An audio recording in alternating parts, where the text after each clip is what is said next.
Buenas, mi nombre es Juliana Sierra y continuando con lo que sería el manejo y abordaje terapéutico de pacientes con tromboembolismo venoso y con embolia pulmonar, pues nos vamos a encontrar algo, y es que las nuevas guías coinciden mucho o son muy enfáticas en lo que sería el tiempo de duración del tratamiento. Quiero que tengan algo presente, algo que digamos les quede de este seminario, y es que debemos tratar mínimo por 3 meses a todos los pacientes. Esto independientemente de que si estamos frente a una trombosis venosa con un factor de riesgo identificable o si estamos frente a una trombosis venosa profunda distal, siempre el tratamiento debe ser mínimo de 3 meses. En caso de que el tratamiento sea inferior a este tiempo, incrementa considerablemente el riesgo de recurrencia. Entonces, como primera instancia quiero que se les quede grabado que el tratamiento para todos los pacientes debe ser mínimo de 3 meses. Ahora, vamos a observar el esquema y nos vamos a ubicar en la primera sección de color azul, y allí pues nos va a resaltar 3 casos o 3 situaciones en las cuales nosotros debemos suspender el tratamiento con anticoagulante a los 3 meses. Entonces, en caso de trombosis venosas distales aisladas, en caso de pacientes con factores de riesgo reversibles mayores, esto independientemente de la severidad del evento embólico, y también en aquellos pacientes o en aquellos casos que nos encontramos que nuestro paciente tiene un alto riesgo de hemorragia o de sangrado. Ahora, si nos ubicamos en los cuadros verdes, aquí van a estar todos aquellos grupos de pacientes en los cuales debemos decir definitivamente debe continuar con el tratamiento extendido.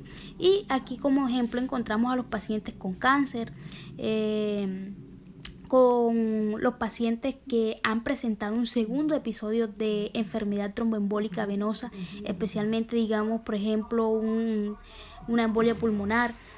Y también encontramos aquellos pacientes sin alto riesgo de hemorragias que nosotros consideremos como médicos que estos tienen un factor de riesgo que aumenta considerablemente la posibilidad de que nuestro paciente o este paciente presente de nuevo este episodio embólico. Ahora, nos vamos a ubicar en los cuadros de color gris, en los cuales son un primer episodio de enfermedad tromboembólica venosa sin un factor de riesgo identificable, y vamos a encontrar también otros factores como por ejemplo sería la medición del dímero D, que recordemos un poco, esta es una prueba que pues se va a hacer o se va a realizar con la finalidad de descartar la posibilidad de que nuestro paciente tenga un coágulo sanguíneo. Ahora, este dímero D, pues, digámoslo de este modo, es un fragmento de proteína que se produce cuando se tiene un coágulo sanguíneo. Esto se los digo porque quiero que tengan algo en cuenta a la hora de realizar el tratamiento a su paciente, y es que muchas veces este dímero D no es tan eficaz o no es tan preciso al momento de detectar el riesgo embólico. Por ejemplo, tenemos un paciente joven, un paciente hombre joven, en los cuales independientemente del valor del dímero, nosotros debemos considerar si continuar o no con el tratamiento. Por ejemplo, debemos considerar los eventos que ha tenido el paciente, si son con un factor de riesgo identificable. Se debe continuar el tratamiento con la anticoagulación, teniendo en cuenta pues que los hombres tienen un alto riesgo de recurrencia de esta patología. Bueno, con esta gráfica lo que les quiero mostrar es por qué es importante que nosotros consideremos esta coagulación extendida en los eventos tromboembólicos, y también por qué es importante prevenir las recurrencias. Si vemos en el eje de las Y encontramos la proporción acumulativa de los eventos recurrentes, y en el eje de las X el tiempo en meses. Entonces, si analizamos esta gráfica, lo que podemos nosotros concluir es que En aquellos pacientes sin un factor de riesgo no identificable, este riesgo de recurrencia es creciente en el tiempo. Por lo tanto, son pacientes en los cuales nosotros decimos definitivamente que deben permanecer en anticoagulación extendida, al igual que pacientes por factores de riesgo no quirúrgicos. Bueno, ahora, para entender mejor lo que sería la clasificación de los factores basado en el riesgo de recurrencia a largo plazo, debemos tener en cuenta que aquellos pacientes con factores transitorios o reversibles asociados con un riesgo 10 veces mayor para el evento índice en comparación con otros pacientes sin este factor de riesgo, vamos a encontrar que tienen un riesgo de recurrencia a largo plazo menor al 3% por año, por lo que podemos clasificarlos como digamos un riesgo de recurrencia bajo. Ahora, en contraste con esto, encontramos a aquellos pacientes que tienen un riesgo de recurrencia mayor al 8% por año. Entonces son pacientes que tienen un riesgo bastante alto, y aquí están los pacientes, por ejemplo, que tienen un cáncer activo, y son pacientes que deben continuar o se les debe tratar con anticoagulación extendida. Ahora, en un rango intermedio encontramos aquellos pacientes que, en cuanto al factor de riesgo, estos van a ser factores persistentes no malignos o factores de riesgo no identificables, y estos van a tener un riesgo estimado de recurrencia a largo plazo de un 3 a un 8% por año. Por lo tanto, es un valor bastante elevado y podemos decir que son pacientes en los cuales debemos continuar o debemos tratar con anticoagulación extendida. Bueno, después de conocer los 3 riesgos de recurrencia o la clasificación en cuanto al riesgo de recurrencia, debemos identificar el riesgo de sangrado. Y ustedes se preguntarán por qué es esto importante. La respuesta es que estos pacientes en los cuales nosotros identificamos estos factores de riesgo de sangrado vamos a tener que analizarlo digamos muy bien, y aquí es donde nos va a ayudar la escala de Riet. Esta nos va a ayudar a analizar este riesgo de sangrado. Entonces, nosotros debemos pensar, si tenemos un paciente en esta situación, ¿qué prima más? ¿El riesgo de recurrencia o el riesgo de sangrado? Y efectivamente, el riesgo de sangrado es el que nos va a trazar el camino, el que nos va a decir qué camino elegir para nuestro paciente. Ahora, esta tablita, que es la escala de Riet, lo que nos va a hacer es que nos va a colocar los factores y el puntaje. Dependiendo de los puntajes que tenga nuestro paciente, pues nos va a permitir clasificar a nuestros pacientes en 3 grupos dependiendo de dicho porcentaje. Entonces, si el puntaje fue 0 puntos, es una categoría baja, tiene un porcentaje de riesgo de 1.1, y así sucesivamente con las demás categorías. Bueno, ahora, antes de continuar con esta parte de lo que sería el tratamiento en cuanto a la función renal, debemos tener claros 3 preguntas. La primera, ¿en quiénes debemos suspender el tratamiento con anticoagulantes? Y la recomendación de las guías es que la suspensión de anticoagulación se debe realizar en un evento secundario a un factor de riesgo. Este factor de riesgo tiene que ser transitorio mayor o reversible.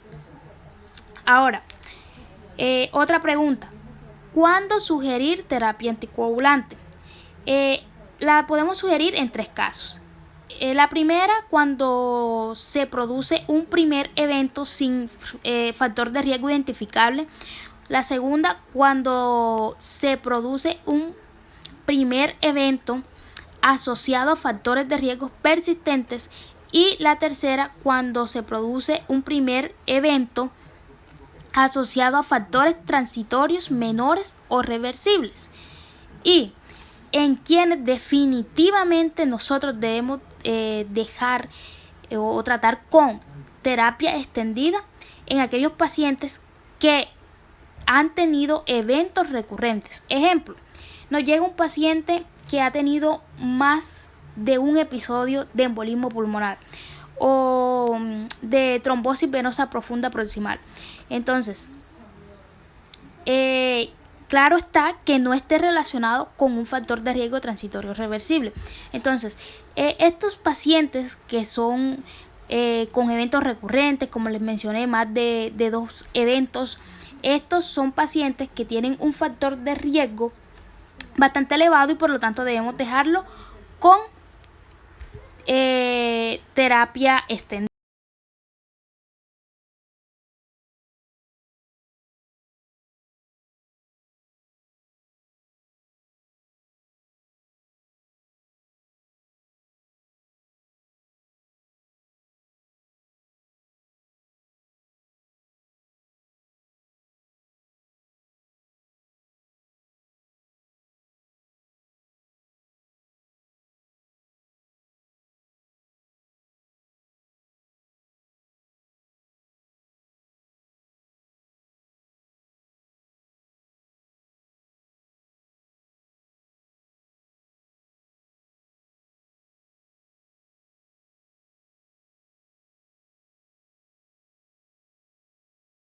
Entrando ya, digamos, en lo que sería la dosis que debemos manejar en función renal, en pacientes con función, en cuanto a la función renal, debemos resaltar que estos medicamentos anticoagulantes orales, que son directos, no los podemos suministrar o no debemos no deben ser ajustados por la depuración de creatinina. Debemos utilizarlos con mucha precaución en pacientes por debajo de 29 mililitros minuto, como pueden observar en la tabla. Y como pueden observar en la tabla, nunca debemos usar estos medicamentos anticoagulantes orales directos en pacientes en fases terminales. Es decir, a nosotros nos llega un paciente que tiene una fase terminal de una enfermedad renal o pacientes que están en un estadio 5 de esta categoría, o pacientes que digamos están en hemodiálisis. Son pacientes que no debemos darle tratamiento anticoagulante orales directos. Por lo menos en esta tablita, como pueden observar, el dabigatran es un medicamento que tiene 80% de excreción renal. Por esto nosotros podemos decir es que está totalmente contraindicado en pacientes en los que la función renal está por debajo de 30 mililitros por minuto. Entonces son pacientes en los que nosotros bajo ninguna circunstancia le podemos suministrar este medicamento, porque esto pues terminaría en la muerte de nuestro paciente. Bueno, en este cuadrito lo que les quiero mostrar es la dosis apropiada según la fase en la que se encuentra. Entonces, encontramos el rivaroxaban y el apixaban, los cuales tienen una carga de ellos mismos, y en fase aguda el rivaroxaban lo debemos suministrar 15 miligramos cada 12 horas por 21 días. A largo plazo debemos suministrar 20 miligramos cada 24 horas y en terapia extendida 10 miligramos cada 24 horas después de 6 meses. Ahora, el apixaban, como pueden ver, debemos suministrarlo en fase aguda 10 miligramos cada 12 horas por 7 días. A largo plazo, 5 miligramos cada 12 horas y en terapia extendida 2.5 miligramos cada 12 horas después de 6 meses. En cuanto a lo que sería el edoxaban y el dabigatran, estos tienen una carga parenteral de heparina de bajo peso molecular de 3 a 5 días en fase aguda. Y a largo plazo el edoxaban se suministran 60 miligramos al día, no se suministra en terapia extendida. El dabigatran. En largo plazo 150 miligramos cada 12 horas y en terapia extendida 150 miligramos cada 12 horas. Bueno, entonces ya para finalizar, lo que les quiero dejar claro, lo que les quiero recordar, digamos lo que quiero que les quede súper claro, es lo siguiente, y es que nosotros debemos identificar correctamente el evento embólico, debemos identificar correctamente su severidad, porque si nosotros, digamos, aprendemos a categorizar este evento, podemos evaluar cuál es el riesgo de recurrencia y calcular el riesgo de sangrado de nuestro paciente. Y ya teniendo esto claro, nosotros podemos tomar la decisión, digamos, más acertada para el tratamiento extendido de nuestro paciente. También, como les mencioné, debemos tratar mínimo por 3 meses a todos los pacientes. Y también, muy importante resaltar que los anticoagulantes orales directos son la mejor terapia de elección en pacientes con enfermedad tromboembólica venosa. Y sus dosis pues deben ser ajustadas de acuerdo a la fase en la que se encuentre nuestro paciente.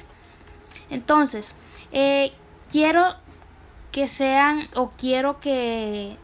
les quede claro que ni a mayor tiempo ni a menor tiempo, sino al tiempo indicado. Y eso